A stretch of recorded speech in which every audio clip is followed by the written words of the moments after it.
My boy's accent, another fire track. I'ma go ham, we gon' get that bag back. Every morning 8 a.m. you bet I'm hitting the squats. So the gram look pretty with my ass on the yacht. All my bitches independent, they be making a lot. Whole crew getting litty off a couple of bops. But if I gotta chase a check, then I'm not nice. If I gotta send a threat, should be shot twice. And if the contract shit won't sign it, bitch, I won't sign it. Keep it up, steady, hold steady, mind ready, I'm coming. Don't mind me, you guys. Hello and welcome back to part 2 of my mother flippin' Q&A. Hi guys, and welcome back to my channel. Listen, I was gonna get the green screen, a cute background, but why is my background holder missing? This second channel, you guys, I swear to God, my background holder, like I have a professional background holder, it has mysteriously disappeared out of the studio. Anyway, you guys, welcome back to part 2 of my Q&A. I don't think I will do more than 3 parts. I am home from work. It is about 8 something and I need to get these videos filmed because I need to move on to the next video. So I didn't want to throw in a video without completing my Q&A, right? I am definitely not going to get to all of the questions that were asked, and I apologize if I do not get to your question. Y'all know I got my YouTube book. What I did do is jot a lot of stuff down in my phone. I also screenshotted some stuff from Instagram, and I'm just gonna pick random. That makes it fair. And like I said, at the end of this series, because I think there'll be one more Q&A and to wrap it all up, I will give a shout out to everybody who participated. So if I didn't get to your question, I will at some point. We're gonna do another Q&A. I know there's gonna be a lot more questions asked on the, so don't worry if I didn't get to your Q&A. I am using the G7X again. Don't mind anything in the background. This is the studio. We do a lot of creating and filming and organizing, giving away, packaging, all of that good stuff in this room. So there may be some things out of order, but it is neat and clean. I did makeup today, if you cannot tell. Lashes were done fresh yesterday, last night. I have a weekend coming up, a fun-filled weekend coming up. Cannot wait. Yeah, so we got the lashes done. Dermatologist is getting me together. We're not 100% where we need to be. I want to kind of, I didn't want to show it at first. I don't even know if you can see. Yeah, it's on this side. But right, no, that's my old one. It did leave an indentation, and this is where another one was. It's smaller though, so it's healing. I am hoping that it doesn't leave a permanent indentation. If it's just a small indentation, I'm okay with that. Like, look, this where my nose ring was however many years ago when I was a teenager, that mark is still there. It never went away, but it kind of has blended into my face. I don't really care, you know. My old time YouTubers, tubies, there's always about 5 to 8 minutes of chit chat before we ever get started with the video. I am in a very focused G7X. Come on now, don't make me pull out the yeah, there you go. You know better. I'm about to pull out the Osmo Pocket. But what my mother-in-law was like, can you send me the link to the Osmo Pocket? And I was like, for what? And she was like, because I want a new camera. And I said, baby, you don't need the Osmo Pocket. And then she was like, that's what I want. Because when I went there, I had the camera. You guys will see that video on the other channel. And she was so impressed about how small and cute it was. And I was like, that package was almost $700. And then she was like, excuse me. And I said, exactly. Your retired 70-something-year-old self do not need, my eyes are tearing, y'all. See, this is what happens when I wear makeup. Does not need a $700 camera. So then she said she was doing her own research and she went on Amazon and saw that they had the DJI Pocket 2.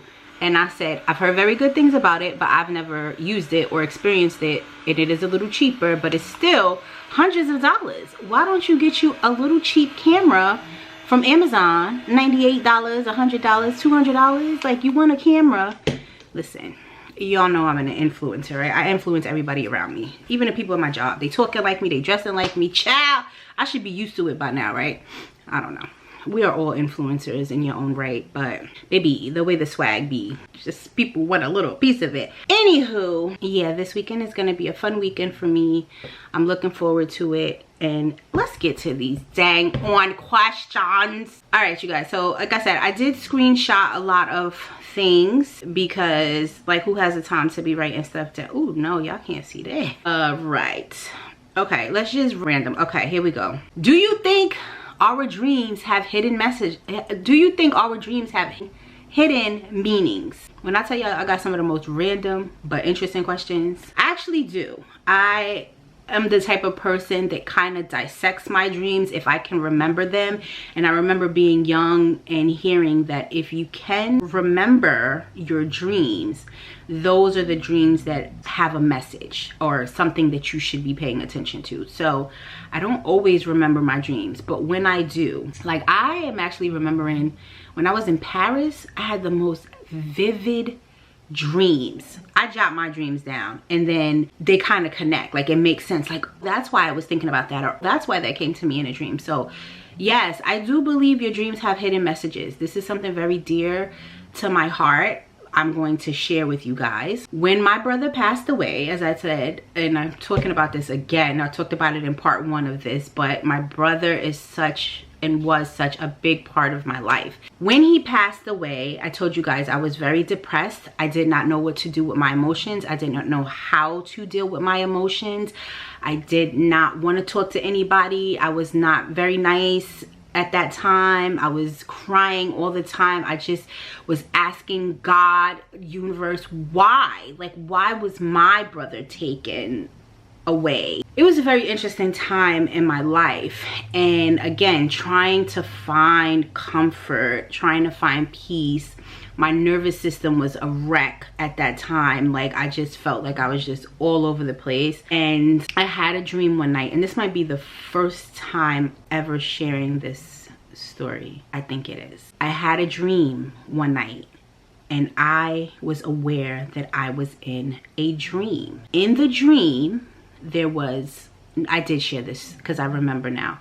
I did share this on my old channel. In the dream, there was a little brush that I used to carry to school that my brother would always take because he would try to get waves. And it was a specific pink little brush. I remember those little goodie brushes, like the mini ones. In the dream, I'm awake. I'm somewhere outside. There's a table, it's birds chirping, sunshine, like it's a very peaceful place, very bright, very airy. I felt calm and relaxed, but I knew I was dreaming. Like I knew I wasn't awake. Like I knew this was something different. I see my brush on like a table, and next to the brush was a peacock feather. So that was basically the dream. That's all I saw. I felt such like peace. I knew in that moment that my brother was coming to me in this dream with that brush. Like, sis, it's me. Like, I'm still here. I'm good. And after that, I was better. Like, I was better in life because I felt like, okay, I got the sign. I got the message that and you can't tell me that was not my brother. Like, it was just too real. And why would I dream of that brush out of nowhere? This brush that I had when I was a teenager, and it was the only thing with a peacock feather. And if you guys pay attention, there's so many subtle things in my life that all tie in together. When I rebranded my subscription box company, I used the peacock feather. If you look up the meaning of peacock feathers or what they represent, do your own Googles, but it was all a connection for me. And the peacock feather is very special to me because of that particular dream. And I knew it was my brother with the sign to let me know you could be at peace because I'm at peace. So again, a very long-winded answer for that question, but I do believe that dreams have hidden meanings. Absolutely. All right, let's see what else. Would you rather live without the internet or without bathing? Who asked this question? Would I rather live without the internet or without bathing? I'm gonna have to say without the internet, child. Listen, one thing that is important to me is cleanliness, okay? Like, I couldn't bathe, like, so I'm gonna just be funkadunk forever. Like, the internet is cool, but there's other ways to entertain yourself. There are other ways to, you know, research if you needed to. Like, I think I would be all right if there was no internet, but child, give me some soap and some water. I need to bathe, okay? Like, are you crazy? All right, what would you do if you won $1 million today? So I can't answer this completely honest because I can't say exactly what I want to say on this channel, but I will sum it up as, if I had $1 million today, I would pay off stuff that I owe. I would invest a large chunk in some things that I want to invest in. I would probably donate to a couple of things that are dear to my heart, and the rest stack. Change a battery. Do you have a mentor? I thought that was a good question. At the moment, I do not. In the past, I had a couple of mentors in my life coming up, growing up. I had a real estate mentor. I had someone in the educational field that mentored me as far as school and things like that. I had somebody who was like an elder in my family that wasn't a part of the family, but was like a family friend that I felt mentored me with like life things. So I've had a couple of mentors. I've been a mentor myself. I still kind of think I'm a mentor because the way I be out here trying to save the world, child. Listen, and the younger people up under me would probably tell you that I am the person that they come to. If y'all could look at my phone and see the amount of interactions I get from people, some people would probably still say I'm a mentor, but I am no longer like a mentor. I used to volunteer. If you guys are familiar with the old channel, that took up a lot of my time back in the day, volunteering, you know, to mentor our youth, some of their parents. Like, yeah, it was very fulfilling though, but also it could be very taxing because dealing with people's emotions and true feelings and, you know, hard times and is a lot. And I was not getting paid for that. That was something that I did out the kindness of my heart, because when I was a youth, I wish there were more mentors around, you know, that people that you could relate to. You could be a mentor, but if the person can't relate to you or you don't understand, you know, where that person is coming from, it doesn't really hit the same. So for me, being young, educated Black woman, but coming from at least the beginning part of my life, the hood, Brooklyn, New York, and having to deal with all of that while building my life, building the life that I wanted, and figuring out, you know, how to get to where I want and stay out of trouble and not get killed and all that.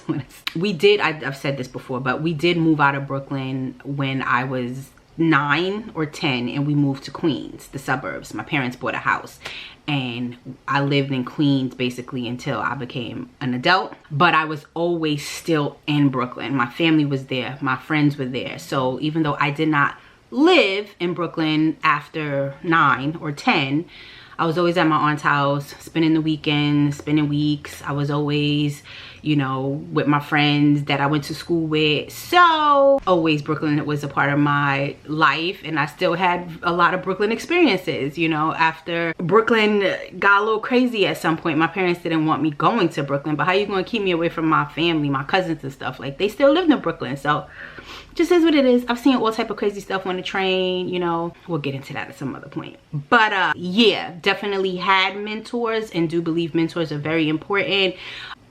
If you don't have a mentor or never had a mentor and you're trying to, you know, achieve something or just seeking advice about life, get you a mentor, but real mentors, because nowadays everybody's a mentor.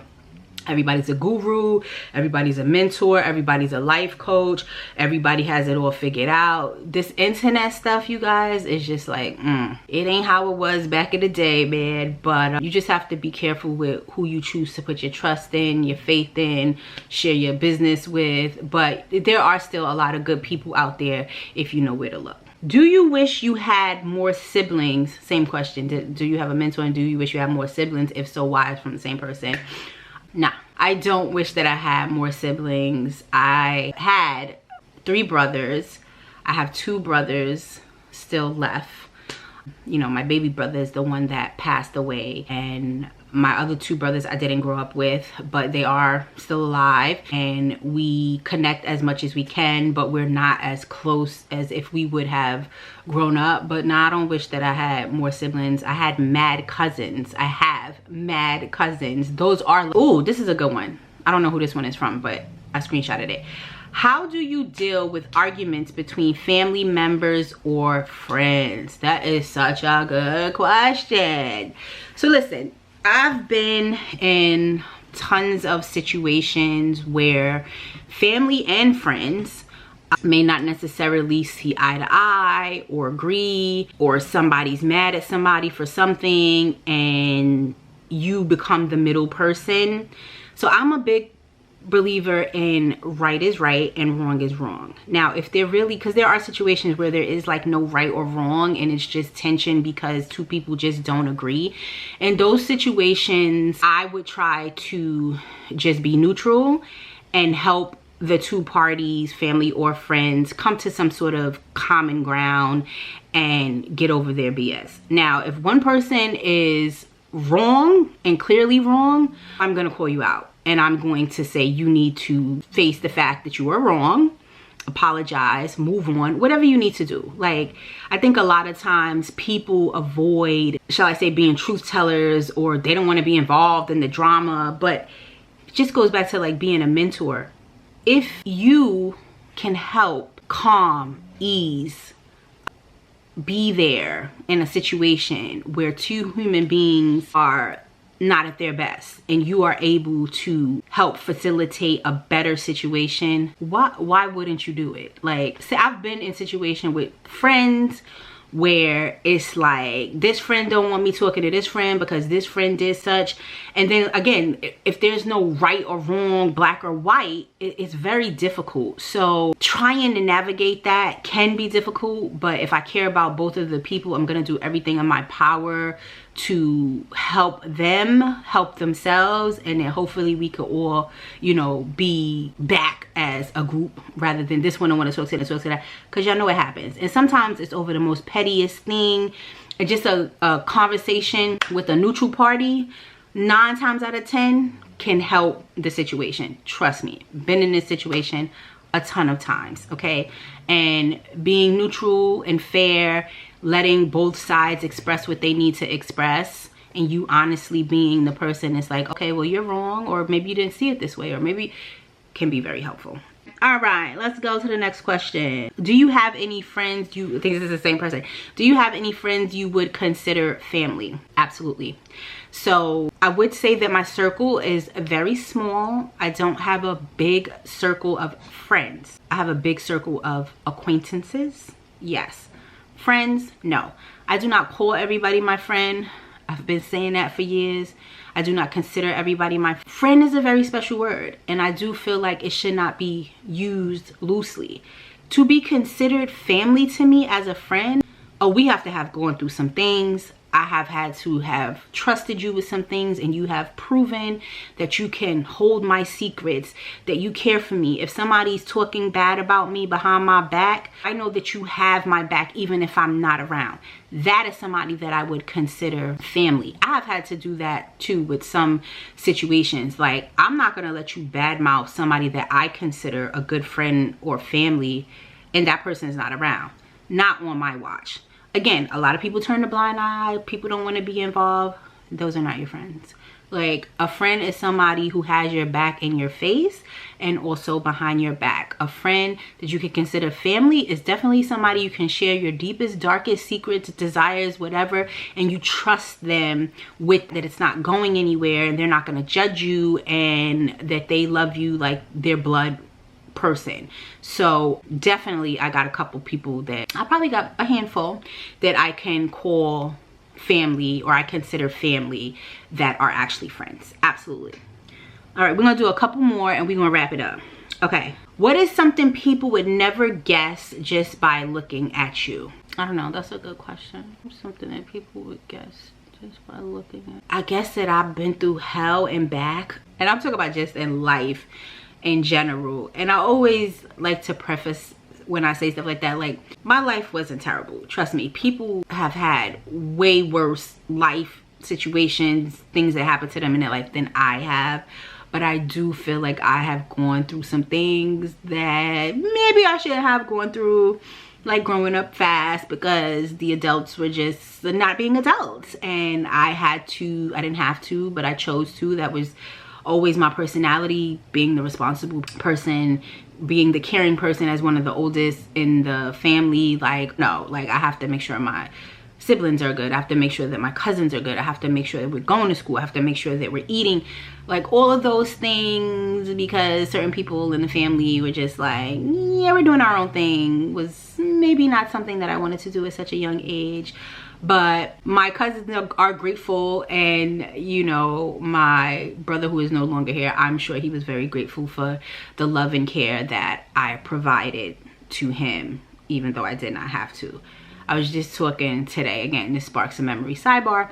I was talking today about how my brother and I, we went to the same camp every year, and I might have spoken about camp before. And I was so protective over my brother. Again, remember, he was like my kid. And we were only 4.5 years apart, but he legit was like my kid. And I've always been more mature than probably my age. And I'm not gonna say that I've always been that girl, but I've always carried myself with confidence and, you know, like, don't mess with me, because don't bother me, I ain't bothering you, that sort of thing. And I think people respected that.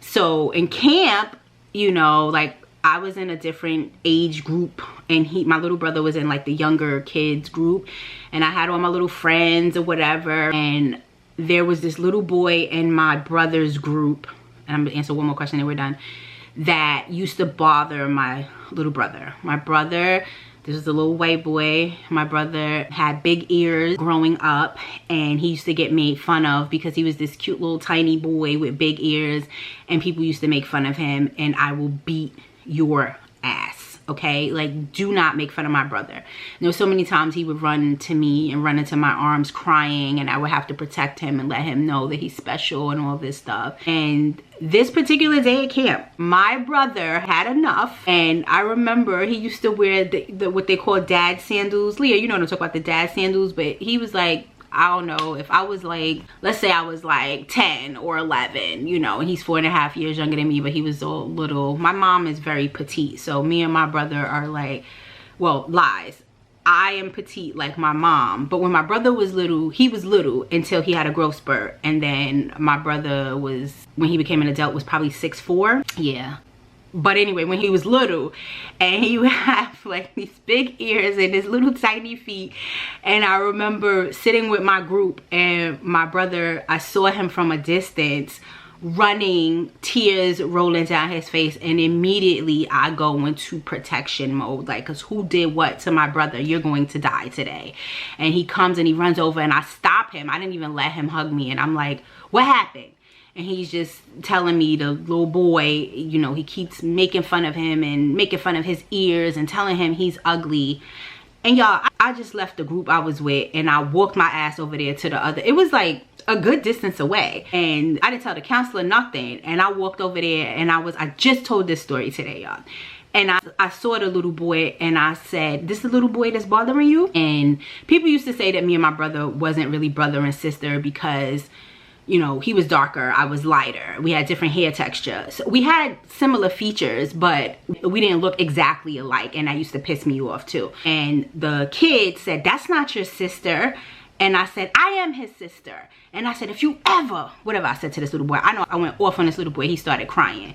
And my brother was like, eh. You know, he felt good and empowered because his big sister just checked somebody that was making fun of him. And ever since that day, my brother was the man, and ain't nobody bothered him from that point. I got in trouble. I got spoken to. I think I had like do a timeout. I was told, you know, you too old to be talk to my brother crazy again. Yeah, okay. I ain't touched the little boy, but the way that I was in that little boy's face and had a talk, like, yeah. So what was the question? What's the question? What is up to people never? I said something people would never guess is that I've been through a lot in life. I think now as an adult, you know, my life appears to be great, and I won't say that my life is terrible. It's not. Definitely have worked hard to achieve things, get things, and maintain the life that I want to maintain. But if you only knew, you know, people will judge by clothes you wear or cars you drive or whatever, and know nothing about you, know nothing about your background, know nothing about where you come from, know nothing about the things you've been through. I think everybody probably goes through that, but I actually go through that a lot. So yeah, just by looking at me, you would have no idea the things that I have been through. Let's see. What's something you wish you... I said one more question, right? This is it. What's something you wish you could change about yourself? There's a couple things now. Maybe if you asked me a year ago, 2 years ago, I probably would have had a different answer, but life teaches you lessons and you learn more about yourself. And I feel like although I'm tough and I have been through a lot of things and I can handle a lot and I can take a lot, and I'm also good at putting people in their place and all of that, I feel like I give people too many chances, and I actually want to change that. You know, I feel like I have such a big heart for people because life is fucking hard. Like, I'm sorry, but life is hard. So even people I feel like that have done bad things to me, have done me wrong, have talked about me, have tried to hurt me, who have tried to destroy me, who just, you know, want to bring me down, I still be wishing peace upon these people. I still give these people chances to change and, you know, become their greatest selves, and I get fucking burnt, you guys. I also try not to judge the world based off of my experiences with others, because as you know, your experiences shape you. It makes you who you are. So you've been through crazy stuff in life.